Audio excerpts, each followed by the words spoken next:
우리가 궁극적으로 추구해야 될 가치 같은 건 없다. 실제적으로 그 당시에 사람들이 많이 그냥 대중사회에 속하면서 나는 이 대중에 녹아들어서 살련다. 플루즘 같은 거에 많이 영합을 하고, 철학자들 중에 니체는 본인의 실질적인 삶이 되게 나약했기 때문에 스트롱맨 판타지에 빠져서 그걸 본인의 철학으로 풀어낸 것이다. 받아들이면 좀 위험하다.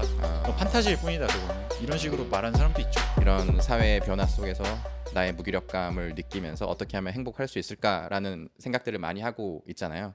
근데 최근에 이제 뭐 뇌과학이나 이런 진화 심리학이나 이런 것들을 보면 목적이나 뭐 목표나 이런 성취를 추구하는 것보다 그냥 매 순간 매 과정에서 뭔가 행복감을 느끼는 것이 정말 중요하다. 목적을 달성했을 때 행복이 아니라 주관적인 행복감 이런 것들에 대해서 많이 얘기를 하는데, 혹시 철학적으로도 지금 이 순간에 대한 중요성에 대해서 언급하신 그런 내용들이 있을까요? 사실 대부분의 철학자들이 그런 종류의 사상을 펼쳤다고 저는 볼 수 있는 것 같아요.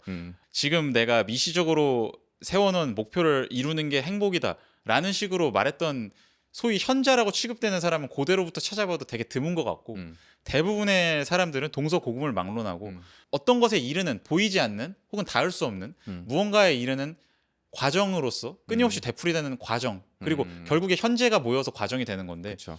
그런 것으로 이 삶을 이해하고 행복을 이해하려고 해야 한다라는 식으로 대부분의 사람들이 주장했던 것 같은데, 칸트 같은 사람이 그런 식의 행복관념을 많이 주장을 했던 사람이고요. 네. 칸트 같은 경우는 만족이라는 게 지속적으로 이어진다는 건 되게 어려운 것 같다. 그쵸. 행복이라는 관념에 대해서 사람들이 생각을 할 때 그냥 뭐 1초 행복하다 아니면 하루 행복하다 이런 식으로 말하는 게 진정한 행복이라는 잘 생각을 안 하는 것 같고, 그래도 어느 정도는 지속성을 갖고 이어질 수 있는 것이어야 행복이라고 말할 수 있는 것 같은데, 근데 만족 같은 경우는 그 지속 시간이 너무 짧다. 그렇죠. 그러니까 왜냐하면 만족은 항상 어떤 컨트레스트를 필요로 하고, 배고플 때 맛있는 거 먹어야 딱 제일 만족스러운 거고, 아프다가 건강해져야 그렇죠. 만족스러운 거고, 계속 건강한 사람은 사실 거기에 대해서 그 건강 때문에 행복을 찾을 줄은 모를 수 있고요. 그렇게 우리가 어떤 하나의 만족적인 시점의 지속으로서 행복을 파악하려고 하기보다 우리가 무언가에 닿을 수 없는 것에 다가가려는 노력의 지속, 활동의 지속으로서 행복을 이해하는 게 아닐까, 이런 식으로 말을 했고, 그러니까 칸트 같은 경우는 대표적으로 정언명령이라는 개념으로 잘 알려져 있는 사람이잖아요. 네. 그러니까 정언명령은 일반적으로 우리가 생각하는 의무와 다르게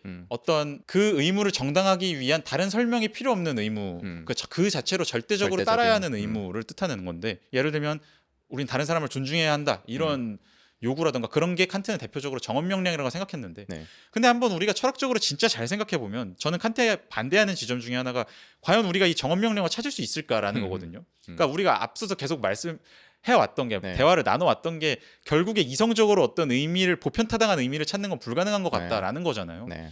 그렇다고 했을 때 그럼 정언명령이란 아무런 의미가 없는 것이냐? 그러니까 저는 그렇게 생각 안 하고요. 그러니까 오히려 칸트가 생각했던 건, 칸트도 심층적으로 마음의 깊은 곳에서는 정언명령을 과연 우리가 찾을 수 있을까라는 문제의식이 저는 있었다고 생각하고, 근데 설사 우리가 그거를 진짜로 모두가 동의할 만한 정언명령을 찾을 수 없다고 손치더라도 네. 그래도 그것을 향해서 나아가는 게, 그 닿을 수 없는 것을 향해서 나아가는 게 인간이 가진 삶의 의미가 아닐까? 그게 인간이 다른 종류의 생명체와는 다른 게 아닐까? 라고 칸트는 생각했던 게 아닌가라고 저는 좀 봅니다. 근데 그런 얘기를 일반적으로 좀 들으면 그 닿아야 하는 것에 닿아야만 뭔가 목적을 달성한 게 아닌가. 네. 닿기 위해 노력하는 그 과정 자체에서는 큰 의미를 찾을 수 없고, 닿아야만 그 정언명령대로 그 정언명령을 찾고 그대로 살아야만 의미 있는 게 아닌가라고 생각할 수도 있을 것 같은데, 그래서 저는 현실적으로는 그 닿을 수 없는 것에 다가가는 과정으로서 만약에 삶을 이해한다면, 네. 현실의 삶에서는 그 중간중간에 어떤 순간순간에 만족을 줄 만한 요소들도 많이 포진해 있어야 우리가 당연히 행복을 찾을 수 있을 거라고 생각해요. 네. 그게 저는 아까 맨 처음부터 계속 말씀드리는 할 수 있음의 감각이랑 연결된다고 보고요. 우리가 내 삶에서 내 의지로 네. 내 능력을 통해서 무언가를 바꿔나가고, 그러는 감각 자체가 저는 인간이 가진, 그러니까 뭐 셀프 이스팀이라고 말하는, 영어권에서는 말하는 거나 그런 감정에 되게 중요한 영향을 끼친다고 보고, 그래서 그런 순간을 우리가 많이 마주해야 한다고 봅니다. 저는. 네, 그러기 위해서는 당연히 거시적인 노력뿐만 아니라 미시적인 내 삶에 하루하루 잘 조직해 나가고 하루하루 최선을 다해 가고 그런 것도 필요하겠죠.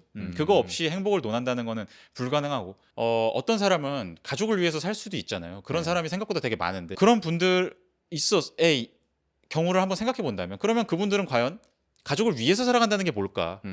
가족한테 뭘 해줘야 그 가족이 진짜 행복한 거고 내 삶의 목적을 이루는 걸까?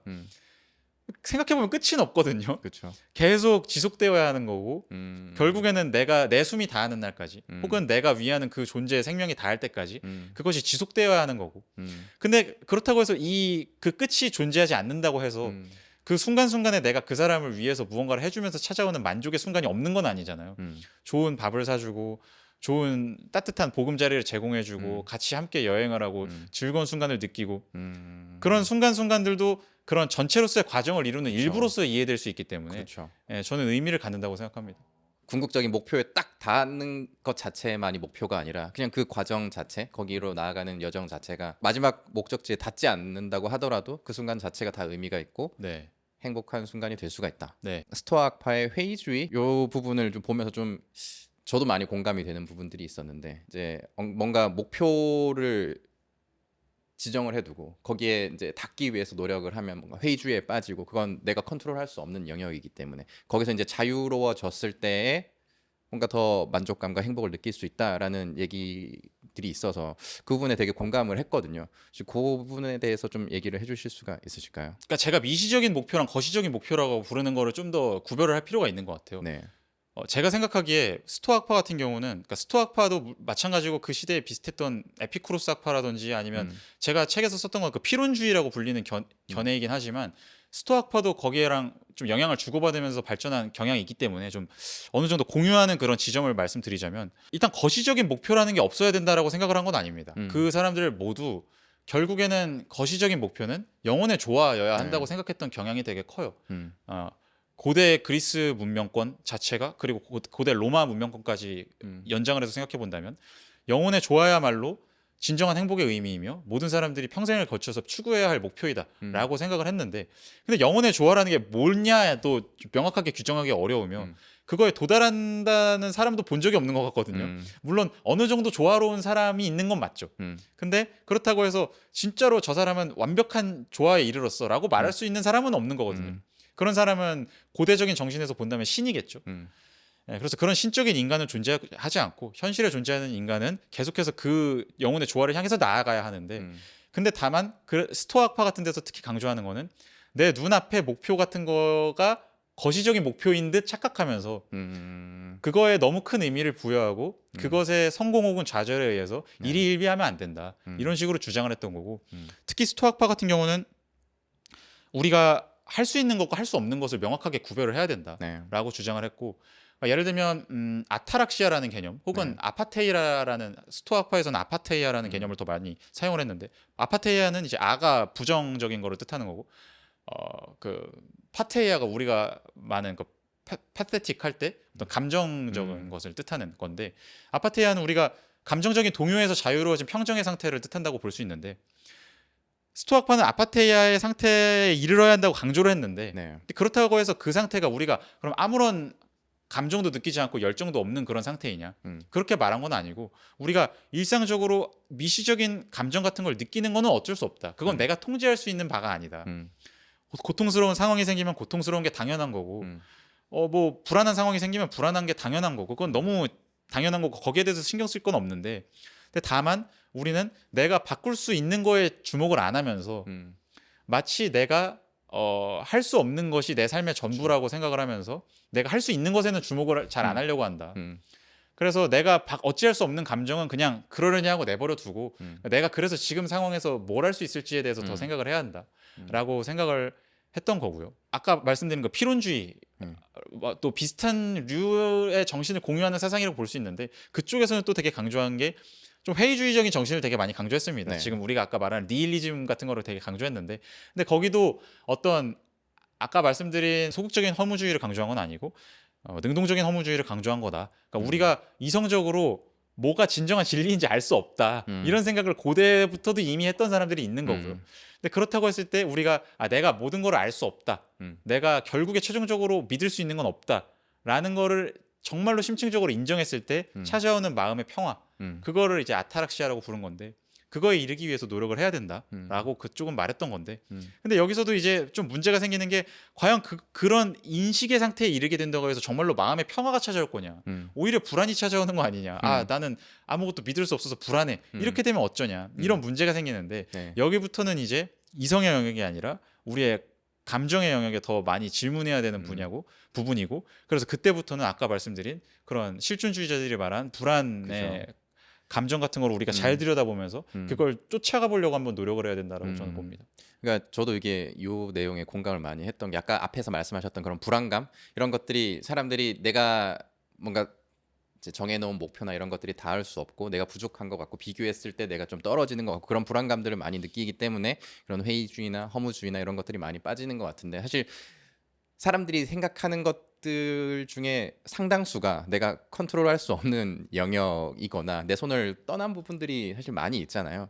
그래서 그런 부분들 때문에 더 불안해지고 더 무력감을 느끼고 하는 게 아닌가라는 생각이 들더라고요. 최근에 저도 비슷한 감정을 느낀 적이 있어가지고 요즘 시대의 사람들이 불안감을 없애기 위해서 이런 관점의 생각을 한 번쯤 해보는 건 되게 좋다라는 생각이 들었습니다. 네, 저는 그러니까 결국에는 우리가 인식으로 얻을 수 있는 마음의 평화라는 건 저는 굉장히 한계가 뚜렷하다고 생각하고 결국에 그 이상으로 나아가서 정말로 고대 사람들이 말하는 평화 혹은 실존주의자들이나 아니면 까미 같은 사람이 말하는 부조리한 인간으로서 그래도 의지를 갖고 적극적으로 살아가는 것, 그게 가능하려면 저는 미시적인 생활 속에서의 실천적인 작은 하나하나의 지점에서 우리가 뭔가를 할 수 있다라는 지점을 많이 느끼는 게 저는 중요하다고 생각해요. 근데 그러려면은 사회 변혁이 중요하다고 보는 거고요.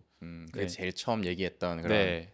풀뿌리 민주주의나 그런 부분이랑 네. 맞닿을 네. 수 있겠네요. 혹은 개인의 그냥 삶에서 생각해 본다면 네. 운동을 한다든지 네. 아니면 어쨌든 내가 내 삶에서 작은 것을 바꿔나갈 수 있는 지점을 뭘 마련해 볼지, 저는 명상, 뭐 건강 관리 이런 것도 되게 다 하나의 축을 이룰 수 있다고 그렇죠. 생각하거든요. 능동적으로 그냥 내가 내 삶을 주체적으로 뭔가 컨트롤할 수 있는 그런 감각, 자기 통제 감각이라고 심리학이나 이런 부분에서 많이 얘기를 하던데 그런 부분들이 최근 젊은이들한테 많이 결여돼 있는 부분인 것 같다라는 생각이 드네요. 뭐 언론에서 보면 이제 대학생들이나 뭐 군대 가서도 부모님이 전화해가지고 우리 애 어떻게 해달라 뭐 그런 얘기들을 많이 하는데 요즘에 그런 양육 환경도 많은 영향을 미쳤을 것 같다라는 생각이 문득 듭니다. 네.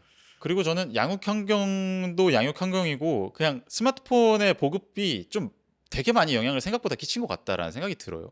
어떤 네. 면에서요? 결국에 한국에서 인문학에 대한 관심이 요즘에 많이 뜨거워진 것 같은데 옛날보다 옛날에는 베스트셀러들이 주로 뭐 어떻게 하면 우리가 더 열심히 살아서 잘 될까 봐 이런 게 자기 훨씬 개발 많았다면 서적들이 많았죠. 요즘에도 물론 많지만 요즘에는 사람들이 좀 더 정신적인 갈망 같은 게 많이 늘어난 것 같다는 생각이 들어요. 왜 그럴까를 생각해 보면 결국에는 그런 불안의 순간 같은 거를 느끼는 경우가 많아진 것 같다고 생각이 들거든요. 더 그러니까 무력감 같은 거를 느끼는 것도 많아진 것 같고, 네. 그러니까 더 무력하다 보니까 이걸 어떻게 하면 극복할까에 대해서 더 많은 생각을 하게 되는 것 같고, 내가 계속 자극적인 컨텐츠를 반복해서 본다. 그러니까 끝이 없이 쏟아지는 그 알고리즘에 의해서 제공되는 컨텐츠들을 본다. 그런 게 한 사람의 삶을 되게 무력하게 만들고 내가 그쵸. 무언가를 하는 경험이 아니라 내가 무언가에 조종당하는 그쵸. 경험에 가깝다는 거를 우리 모두가 다 느끼고 있으니까. 무의식적으로. 그렇기 때문에 저는 이런 거에 대한 갈망이 늘어난 게 아닌가 또 싶습니다. 대부분의 사람들이 책도 많이 안 읽고 저도 그랬던 것 같고 저도 지금 스마트폰에 빠져 있는 한 사람으로서 저도 그렇습니다. 반성을 합니다. 그런 순간, 과정, 이런 경험의 관점에서 일상의 중요함 이런 것들에 대해서 좀 언급한 내용들이 있으면 좀 얘기를 해주면 좋을 것 같습니다. 네. 제 책에서 같은 경우는 존 듀이라는 철학자의 견해를 소개를 하는데, 그러니까 듀이의 세계관 같은 경우는 그 사람은 생명체가 존재하는 매 순간은 주변 환경과의 조화와 불균형을 계속 반복하는 거라고 생각을 했습니다. 그러니까 조화에 이루는 순간도 있고, 근데 그 조화의 순간은 오래 가진 않고 금방 또 그 조화의 순간 유지하려면 엄청난 에너지가 계속 들어가기 때문에 결국에는 다시 와해돼서 어떤 불균형의 상태에 빠졌다가 다시 또 어떤 계기를 만나거나 본인이 노력에 의해서 조화의 상태에 이르고, 그게 반복되는 것이 생명체의 삶의 현상이라고 생각을 했습니다. 예를 들면 배고파지는 거는 어떤 불균형의 상태에 가까운 걸 테고, 네. 내가 뭔가를 밥을 먹었다. 먹음으로써 주변 환경의 질서와 나의 질서를 맞추면서 어떤 편안한 상태에 이르는 거죠. 인간의 역사에는 되게 자잘자잘한 순간에서의 이런 순간순간들이 있다고 봤고, 그쵸. 이런 좋아해 이러는 순간. 반면에 되게 거시적인 관점에서의 그런 좋아의 순간도 있다고 봤습니다. 예를 들면 어떤 거대한 혁명의 순간이라든지 그런 거는 어떤 의미에서는 그동안에 계속 심화되었던 불균형을 한꺼번에 해결해서 좋아의 상태로 이루고자 하는 되게 커다란 사건이라고 볼 수 있는 거고요. 또 꼭 혁명의 사건이 아니더라도 우리가 되게 좋은 영화 같은 거를 보고 느끼는 카타르시스라든지 예술 작품을 보고 느끼는 거라든지 그런 것들이 그런 순간이라고 주장을 했는데, 근데 꼭 그런 되게 큰 순간이 아니더라도 사실 일상에서의 아까 말씀드린 뭔가를 먹는다라든지 아니면 내가 뭐 여기 주변에 양재 공원에 가가지고 네. 햇살을 맞으면서 어떤 푸르름을 보면서 무언가 자연과의 합의를 느낀다든지 음. 그런 순간도 다 조화가 회복되는 순간인 건데, 아니면 저는 대표적으로 강아지 같은 귀여운 생명체를 보면서 느끼는 것도 그런 자연과 내가 그동안 유리되었던 자꾸 불균형이 심화되었던 이 현대사회 안에서 그 순간만큼은 자연과의 조화가 회복되는 순간으로 우리가 이해할 수 있다고 보거든요. 근데 문제는 뭐냐면 우리는 계속 스펙타클에 익숙해지면서 자극적인 컨텐츠나 어떤 거대 서사라든지 우리가 역사를 배울 때도 뭐 임진왜란이라든지 뭐 인조가 뭐를 했다라든지 그런 거대 사건을 중점으로 계속 역사 같은 걸 이해하려는 시각에 익숙하고, 우리 일상의 작은 순간순간에 그런 조화가 회복되는 순간에 우리가 그것을 관조하는 데는 익숙하지 않도록 교육이 되거든요. 그렇다 보니까 일상의 순간을 파악하지 못한다. 네. 그렇게 말을 했고, 주의 같은 경우는 어떤 하나의 경험이라는 표현을 쓰는데요. unexperience라고 말을 하는데, 그 un에 이탈릭체를 써가지고 강조를 하는 표현인데, 사실 우리의 모든 일상의 작은 순간순간들이 우리가 그것을 어떻게 의미 부여하고 그것을 어떻게 파악하는지에 따라서 다 하나의 경험이 될 수 있다. 근데 우리가 그렇게 그것에 주목을 기울이지 않기 때문에 그것은 그냥 흘러가 버리는 무의미한 경험이 돼버리고 만다. 그런 식으로 주장을 했는데, 저는 물론 이게 되게 이상주의적인 말처럼 들릴 수도 있어요. 그냥 내가 평상시에 일하고 내 삶을 돌아볼 시간도 없고 그런 상황에서 어떻게 내가 내 삶을 돌아보냐, 그리고 돌아봐봤자 아무런 의미도 찾을 수 없는 고통의 연속일 뿐인데 내가 거기서 어떤 의미를 찾을 수 있느냐라고 질문을 하실 수도 있을 것 같은데, 근데 또 물론 이런 부정적인 차원이 우리 삶에 있는 것도 저는 분명히 사실이라고 생각해요. 이상주의적으로 계속 너의 일상을 들여다봐, 그럼 의미가 있어, 이렇게 말할 수는 없다고 보거든요. 근데 그럼에도 불구하고 이것도 맞지만 분명히 조화가 회복되는 순간이라고 이해할 수 있을 만한 순간도 우리의 하루의 작은 순간순간 안에는 다 깃들어 있다라고 저는 우리의 삶을 다각도에서 또 이런 각도에서도 이해해 볼 수 있는 시각의 전환도 또 한편으로 중요한 것도 맞다고 봅니다. 지금 사실 우리의 삶을 채우고 있는 게 그런 하나의 경험이라고 표현하신 그런 특별한 경험보다는 그냥 매 순간 의미 없이 생각 없이 반복되는 일상들이 쌓여서 이제 우리의 삶이 되는 거고, 그런 삶이 쌓여서 우리가 이제 살아가는 건데, 의미 부여를 하지 않으면 사실 지금 순간이 지나가 버리면 기억에도 잘 남지 않잖아요. 사람들이 그냥 생각 없이 무의미하게 지나가 버리는 이 소중한 시간을 뭔가 매 순간이 하나의 경험이 될 수 있다라는 관점을 갖는 게, 말씀하신 그런 내가 인식하지 못하는 사이에 그런 조화의 경험이 찾아올 수도 있는 거잖아요. 매 순간 집중해서 뭔가 의미를 부여하다 보면 그런 것들이 물론 부정적인 감정이 올 수도 있고 긍정적인 감정이 올 수도 있겠지만, 그런 부분, 그런 생각들을 좀 지금 요즘 사람들이 할 필요가 있지 않나라는 생각이 들어서 되게 공감이 가더라고요. 그냥 일상적인 경험에서는 크게 의미를 찾지 못하니까 계속 뭔가 새로운 이벤트를 만들려고 한다거나 어딜 뭐 특별한 데 여행을 가려고 한다거나 그런 식을 통해서 내 삶의 의미를 찾으려고 하는데, 그런 노력보다는 더 쉽게 매 순간 의미를 찾고 그 안에서 말씀하신 그런 조화의 순간이 계속 발견될 수 있다면 좀 더 삶이 풍요로워질 수 있겠다라는 생각을 좀 했습니다. 우리가 매 순간 뭐 사소한 경험들, 과정에서의 행복 뭐 이런 것들을 얘기를 했지만, 그래도 이제 사람들은 생각할 수가 있어요. 그래도 자본주의 이 시대에 돈을 많이 벌고 경제적으로 이제 부를 이루고 남들보다 높이 올라가는 게 정말 행복한 삶이 아닌가라고 생각할 수도 있을 것 같은데, 우리가 끊임없이 SNS 이런 것들 통해서 남들이랑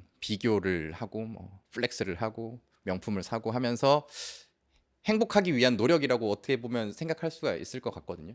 근데 그런 삶을 살았을 때 정말 행복할 수 있을 것인가에 대해서 혹시 철학적으로도 그런 삶도 괜찮다, 아니면 뭐 그렇게 살았을 때는 이러한 문제점이 있을 수 있다라고 얘기한 견해들이 있을까요? 네, 자본주의에 대해서도 굉장히 좋은 얘기를 한 사람들이 많은데 그 중에서 가장 제 가슴을 울리는 사람 중에 한 명은 에리 프롬이라는 사람인 것 같아요. 그러니까 대중적인 책도 많이 써서 대중분들한테도 베스트셀러도 지금까지 팔리는 책도 많아서 읽어보신 분들도 많으실 텐데 그 사람 같은 경우는 소유적인 내 존재 모드랑 존재적인 모드를 구별을 하는데요. 그러니까 소유 모드랑 존재 모드인데 쉽게 말하면 근데 현대 자본주의는 모든 사람들이 소유 모드로 살아가도록 강제를 한다. 그죠.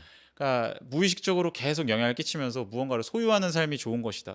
기본적으로 뭔가를 소유를 해야만 넌 행복할 수 있다. 이런 식으로 계속 부추기고 그래서 프롬이 말하는 되게 흥미로운 견해 중 하나는 영어의 발달 과정을 보면 그러니까 자본주의가 발달하는 과정에서 그 이전 시대에 비해서 have라는 단어의 쓰임새가 굉장히 많아졌다. 예를 들어서 지금 사람들은 영어에서 뭐 I have a cold 이렇게 말하잖아요. 뭐 그렇죠. 감기도. 네, I have an idea. 나는 생각이 있어. 나는 가지고 있어. 나는 소유해. 감기를 가져. 그쵸. 근데 이거 생각해 보면 한국말은 안 그렇거든요. 난 감기에 걸렸다고 말하잖아요. 그렇죠. 근데 밥도 그만큼 가지고. 근데 그런 have의 용례가 되게 많이 폭발적으로 증가를 했다. 자본주의가 발전을 하면서. 그거는 아마 사유재산의 확대, 내가 가진 재산을 통해서 나를 정체 파악하는 그런 의식의 확대와 아마 커다란 관련이 있을 것이다라고 그 사람은 추측을 하고 있고 그런데 프롬이 지적하는 것 중 하나는 이 소유 모드에서는 항상 끝없는 결핍과 불안에 시달릴 수밖에 없다. 왜냐하면 내가 무언가를 소유한다는 건 소유물의 본성 자체가 잃을 수 있다는 거고 잃을 수 있기 때문에 우리는 계속해서 더 소유하려고 하고 소유를 기본에 놓고 살아가는 사람은 소유를 통해서 나를 정의하려고 하는 사람은 주변에도 저도 주변에 조금 막 부자인 사람들도 있는데 그 돈을 많이 벌었다고 해서 크게 행복하게 그 돈 때문에 행복하다라고는 잘 말을 안 해요. 그러니까 물론 돈이 없는 것보다 훨씬 행복하죠. 당연히 여러 부분에서 그러니까 왜냐하면 돈이 있을 때 행복할 수 있는 이유는 그 돈이 우리한테 할 수 있음의 감각을 많이 불어넣어주기 때문에 주니까. 돈이 있으면 할 수 있는 게 많아지니까. 근데 다만 소유 모드에서 계속 살아갈 것이냐 했을 때 그거는 우리가 피해야 한다는 거죠. 소유를 바탕으로 내가 가진 것을 바탕으로 나를 정의하려고 하는 그런 심층적인 삶의 태도 그걸로부터는 좀 멀어지고 경계해야 할 필요가 있다. 그러면 존재 모드란 뭐냐? 에리 프롬도 존재 모드는 언어적으로 완전히 표현할 수 없는 거라고 생각을 했어요. 존재 모드는 순간순간 흘러가는 것이다. 그러니까 나를 어떤 것으로도 정의하려고 하지 않으면서도 그럼에도 불구하고 내가 계속 살아가는 것. 내가 완벽하게 규정되어 있지 않더라도 그러니까 결국 내 관념으로 나를 완벽하게 규정하려고 하는 것. 나는 이런 사람이야. 나는 이런 정체성을 가졌고 이런 민족이고 이 뭐 예를 들면 이 집의 가장이고 한국의 국민이고 이런 것들도 결국에는 다 어떤 정체성이라는 거를 완결적으로 소유하려고 하는 거고 그것 또한 하나의 욕심이고 탐욕이고 그러면 그것 또한 무언가를 잃으려고 하는 불안이랑 결부될 수밖에 없고 그러면 지속적으로 살면 불행해질 수밖에 없다고 프롬은 분석을 하거든요. 그래서 그런 것이 없이도 살아갈 수 있는 용기랄까요? 사랑의 마음이랄까요? 그러니까 그런 게 없이도 내 삶을 긍정하려면 저는 결국 그러니까 저라기보다는 저도 그렇게 생각하는데 프롬이 생각하는 것 중 하나는 사랑의 마음이 되게 중요하다고 봐요. 어떤 이 존재 자체를 사랑할 수 있을 때 꼭 나의 존재가 아닐 수도 있어요. 나의 존재를 사랑한다는 것 자체가 우리 요즘의 소유 존재에서에 살아가는 사람들이 대부분 이 사회에서 이해를 하자면 결국에는 나라는 것을 명확하게 규정짓고 타인과 명확하게 경계지은 상태에서 나의 경계 안에 내 땅 안에 들어오는 것만 사랑하겠다라는 거거든요. 근데 그런 종류의 사랑이 아니라 흘러가는 것, 경계가 없지만 그럼에도 불구하고 무언가 움직이는 것 그런 것 자체들을 지속적으로 사랑할 수 있는 마음을 품어야만 존재 모드에서 살아갈 수 있고 그게 진정한 인간적 행복이다라고 프롬은 생각했는데 모든 것을 사랑하자 뭐 그런 걸까요? 모든 것을 사랑하는 감정도 이와 굉장히 맞닿을 수 있는데 근데 여기서 모든 것을 사랑하자라는 것도 또다시 도그마가 된다면 그게 만약에 그러면 결국엔 소유 모드랑 연결된다고 저는 보거든요. 그래서 모든 것을 사랑하자라는 생각조차 크게 큰 의미는 없을 수 있다라는 생각을 우리가 또 받아들일 수 있어야 하고 그러니까 앞에서 얘기한 그런 부조리와 좀 비슷한 맥락이 있는 것 같기도 저는 비슷하다고 봅니다. 네. 하네요. 뭔가 소유를 하면 안 되고 모든 것을 사랑해야 하는데 사랑하는 거에 또 집착을 하면 또 그것도 소유를 하는 거고 그러니까 여기서 사랑해야 한다라는 그게 만약에 어떤 결국에 권위주의적인 당위가 돼 버린다면 그러면 저는 또 좀 문제가 된다고 생각해서 내 안을 잘 들여다보고 내 안에 잠재되어 있는 여러 가능성에 주목을 해보는 게 중요한 것 같다. 이기적 존재다. 인간은 이기적 존재다. 난 당연히 내 행복, 내 이익, 내 최고의 연봉, 내 최고의 부의 축적 이런 거를 추구해야 돼라고 당연한 듯이 생각하다가 보면 자칫 내 안에 잠재되어 있는 사랑의 목소리 같은 거는 못 들을 수 있으니까 한번 내 안을 잘 들여다보려는 노력이 필요하다. 네, 합니다. 말씀하신 것처럼 이렇게 죽음을 직면하지 않은 상황에서 그런 생각을 해보기가 쉽지 않고 계속 쉽지 않고 어려운 경험이라고 말씀하셨는데 혹시 춘코님은 그런 생각을 하는 개인의 그런 노하우라든지 사람들이 좀 쉽게 해볼 수 있는 그런 스킬들이나 그런 것들이 혹시 있을까요? 저 같은 경우는 일단 고전을 읽는 게 가장 중요한 활동이라고 보는데 음. 근데 고전을 읽는 건 그러니까 고전을 읽는다는 활동에는 정말 많은 것들이 뭉쳐 있다고 생각해요. 내 일상의 작은 순간순간에 들어있는 소중한 의미나 조화의 의미 그런 것들을 들여다보려면 결국에 무언가를 들여다보는 내 정신의 힘이 필요한데 그렇죠. 근데 그 들여다보는 정신의 힘을 고전이 좀 길러줄 수 있다고 보거든요. 어렵다고 그냥 건너뛰는 게 아니라 어렵지만 그래도 내가 한번 끝까지 이 세계관을 이해하고자 들어가 보자 라는 게 깊이 정신의 에너지와 깊이를 더해준다고 생각해서 그게 중요하다고 보는데 근데 일단은 고전 읽기 같은 게 만약에 어렵다면 고전보다는 좀 더 쉬운 책 같은 거를 일단 많이 읽어보는 게 전 중요하다고 보고 책이 아니라 저는 영화 같은 것도 좋다고 봐요. 근데 다만 스펙타클을 위한 영화 말고 좀 더 그래도 평이 좋은 그러니까 영화사에서 의미가 있고 작품성이 있다고 평가를 받는 영화가 사실 진짜 많거든요. 근데 그런 것들을 그런 것들은 사람들이 저는 봐도 막상 보면 재밌게 보는 사람들도 많을 거라고 봐요. 근데 평상시에 접할 기회가 별로 없을 그렇죠. 뿐이죠. 예. 근데 그런 것도 그냥 영화 재밌게 봐야지, 소설 재밌게 봐야지, 그냥 즐거운 시간 보내야지라는 관점으로 보면 똑같은 작품을 본다고 한들 못 느낄 수 있을 것 같거든요. 그런 작품을 읽으면서 아니면 뭐 영화를 보면서 아 여기에 인물들이 의미하는 것이 결국 내가 무의식 속에 생각하고 있던 것일 수도 있겠구나라는 관점을 좀 갖고 그런 것들을 봐야 또 의미가 있을 것 같다라는 생각이 듭니다. 네, 저는 완전히 동의하는데요. 그러기 위해서는 좋은 대화 상대를 갖는 것이 되게 중요하다고 봐요.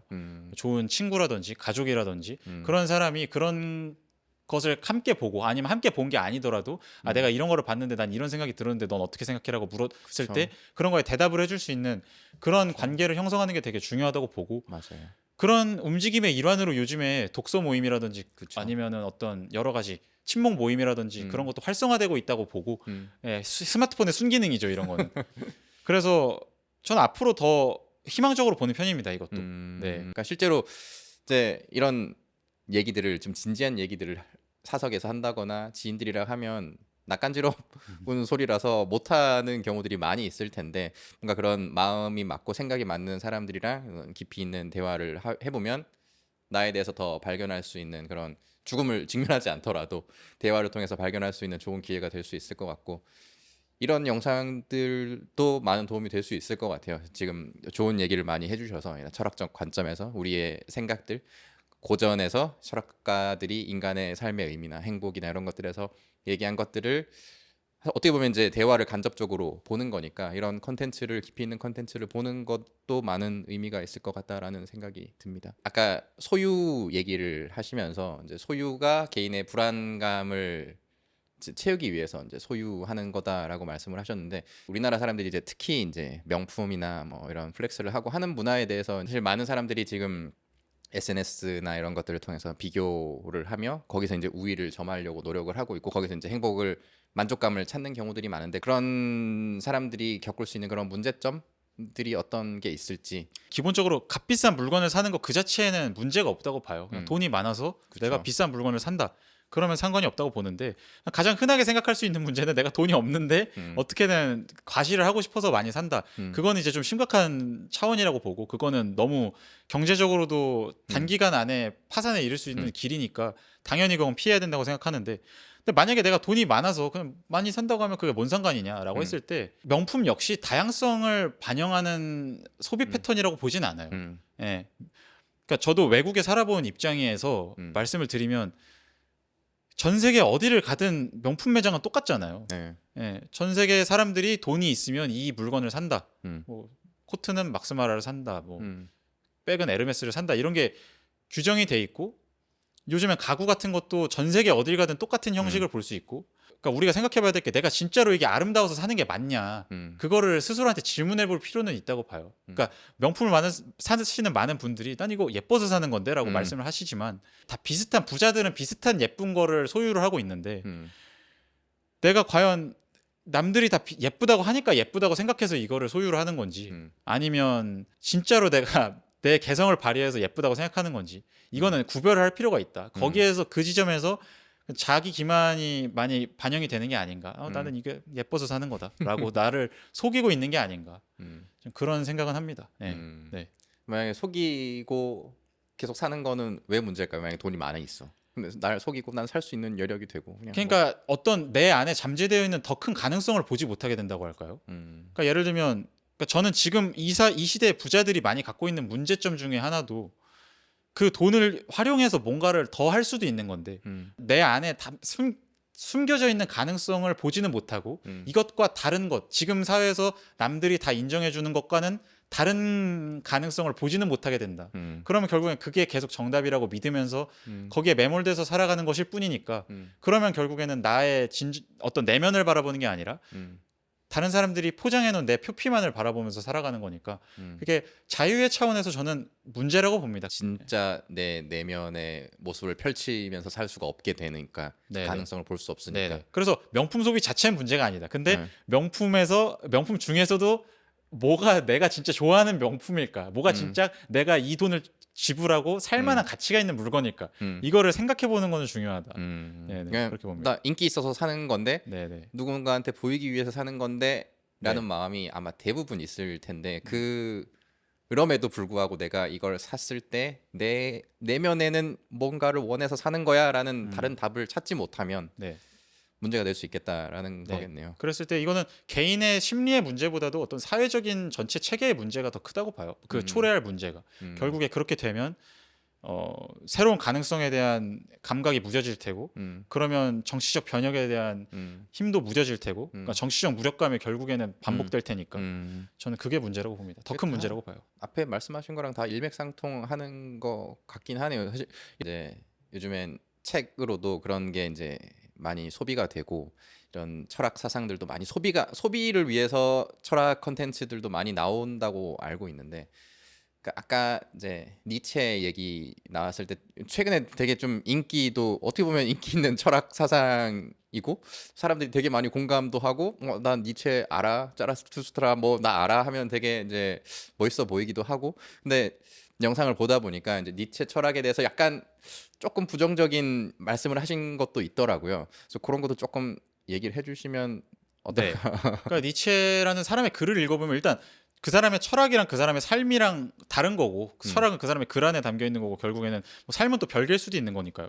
근데 그 사람의 글을 읽어보면 그 사람은 뭐 어떻게 보면 사적인 얘기도 되게 많이 한 사람인데 좀 되게 의아하다 싶은 얘기도 많이 해요. 예를 들면 내 글을 이해하려면 아주 면밀히 읽어야 되고 예, 그러니까 한마디로 내 글은 엄청난 글이어서 이 글을 이해하기는 쉽지 않고 이 글을 이해하려면 되게 예민한 정신의 소유자이고 되게 조심스럽게 글을 읽어야 되고 그러니까 너네가 이걸 읽고 나를 비판한다면 그건 너네가 문제다. 이제 이런 식으로 네가 틀렸다 예, 그런 식으로 주장하는 것도 되게 많고 이게 그 사람의 철학적 관점이랑 일맥상통하는 걸 수도 있어요. 결국에 자신의 어떤 한 개인이 그 개인의 의지를 강력하게 펼치는 걸 되게 중시했던 사람이니까 본인이 초인님을 그 글을 통해서 간접적으로 표현한 저는 걸 좀 수도 그러고 있겠네요. 싶었던 것 같아요, 사람이. 그래서 근데 그 사상 자체도 저는 좀 위험할 수 있다고 보는 게 모든 사람이 다 강력하게 의지를 펼치면서 살아가기는 어렵다고 보거든요.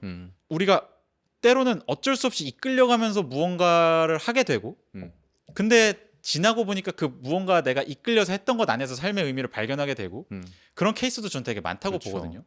근데 그런 것의 의미를 너무 부정한 게 아닌가. 너무 내 의지로 뭔가를 해야 돼라는 측면만 강조한 나머지 인간의 수동성에 대해서는 수동적인 차원도 분명히 한 절반 이상은 되는 게 인간의 현실인데 그것의 가치를 자체를 너무 묵살하려고 한 게 아닌가 싶어서 저는 그 사람의 사상은 좀 조심스럽게 접해야 된다라고 봅니다.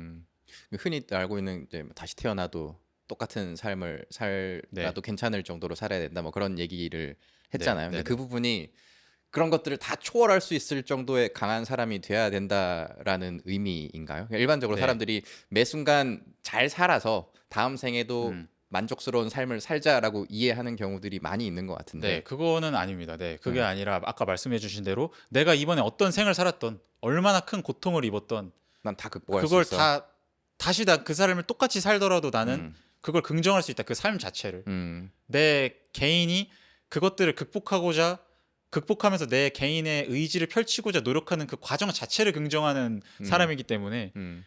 그게 무한히 그 고통이 반복되도 난 상관이 없다. 이 정도로까지 나아가야 한다고 말하는 건데. 어떤 고난과 고통이 와도 난 무조건 다 견뎌내고 이겨낼 수 있어. 네. 그런 관점에서의 네네.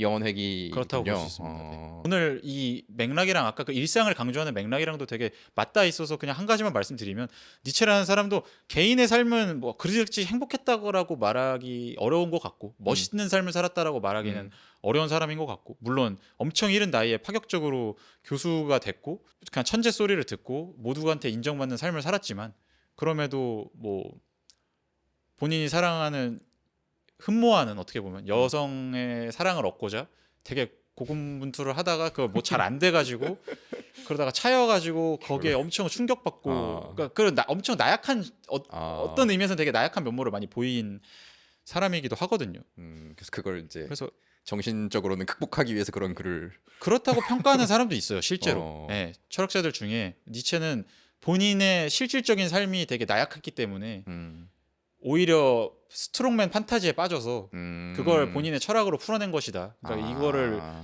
받아들이면 좀 위험하다. 판타지일 뿐이다, 그거는. 이런 식으로 말하는 사람도 있죠.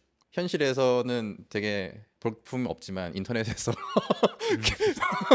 활개를 치는 그런 사람이었. 뭐 제가 할 말은 아니지만 하여간 뭐 그렇게 평가하는 사람이 있다. 그런 저는 그렇게 그 정도로 좀 회피하겠습니다. 네. 그렇군요. 재밌는 얘기인 것 같습니다. 오늘 길게 많은 얘기를 해주셨는데 지금 이 시대에 철학이 왜 필요하다고 생각을 하시나요? 저는 철학 그 자체가 필요하다고 보진 않습니다. 철학 말고 만약에 우리가 하나의 경험을 깊이 느껴볼 수 있는 활동이 더 있다면 그걸 해도 상관없다고 봐요. 대표적으로 제가 생각하는 게 그냥 뭐 부정적이지 않은 의미에서 종교적인 체험 활동, 문학에 대한 체험 활동, 뭐 영화를 보는 것, 아니면 진실한 인간 대 인간 사이의 대화. 사실 이 진실한 인간 대 인간 사이의 대화가 훨씬 더 결정적인 활동일 수 있다고 보는데, 근데 그것 옆에 철학도 하나의 중요한 후보지다. 그러니까 왜냐하면 이런 깊은 생각에 대해서 역사적으로 많은 사람들이 논해왔고, 그렇기 때문에 그것들을 보면 내가 나 혼자 생각하는 것보다는 확실히 인풋이 있으면 나 혼자 생각하다 보면 독단에 빠지게 되잖아요. 근데 내가 할 수 있는 웬만한 생각의 방향성들을 이미 다 제시를 해놨기 때문에 다른 사람들이 그거를 보면서 나 혼자만 이런 생각을 하는 게 아니구나. 근데 이 생각에 대해서는 다른 철학자가 이런 비판을 했네. 그러면 내 생각도 틀릴 수가 있구나.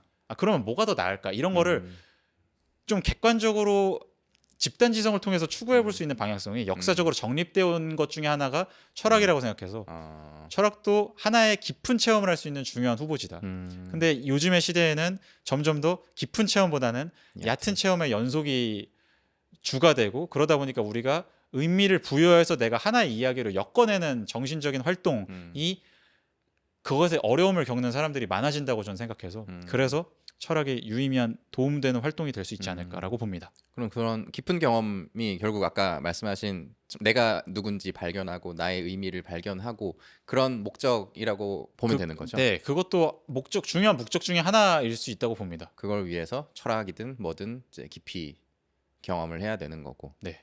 자, 오늘 이렇게 너무 좋은 얘기 많이 말씀해 주셔서 감사드리고 혹시 뭐 더 하시고 싶은 얘기 있으실까요? 아까도 말씀드린 얘기긴 한데, 저는 만약에 삶의 의미를 못 찾아서 그게 고통이다라고 생각을 하시는 분들은 진짜 몸적인 활동에 더 많이 주의를 기울이셨으면 좋겠습니다. 제가 말씀드리는 철학적인 견해보다도 오늘 어떻게 몸을 움직여 볼까? 요즘에는 운동 학원도 많고 명상 같은 게 요즘에는 또 많이 보편화가 될 수도 있다고 보고, 요가를 다녀도 좋고 여러 가지 활동을 통해서 내 몸에서 할 수 있음을 느끼기 시작한다면 정신적인 할 수 있음으로 발전할 여지가 더 커지지 않을까. 이게 제가 마지막으로 드리고 싶은 말씀입니다. 그런 무기력함, 그런 이제 허무함 이런 것들을 의식적으로 뭔가 바꾸려고 하기 전에 일단 몸을 움직여서 네. 몸을 움직이는 걸 통해서 또 내가 날 통제할 수 있고 날 바꿀 수 있고 거기서 이제 또 능동적인 네. 감각을 감각을 느끼면서 변화를 만들어 나갈 수 있다. 네. 아주 좋은 말씀이십니다. 오늘 정말 감사합니다. 시간 내주셔서 초대해 주셔서 감사합니다. 정말 이 끝까지 보신 청취자, 구독자 분들에게는 정말 의미 있는 시간이 됐을 것 같습니다. 이 대화를 통해서 뭔가 아까 말씀하신 그런 경험이 충분히 될 수 있지 않았을까라는 생각을 합니다. 감사합니다. 다음에 또 기회가 되면 네네 물론입니다. 네. 네. 초대해 드리겠습니다. 네. 감사합니다. 감사합니다.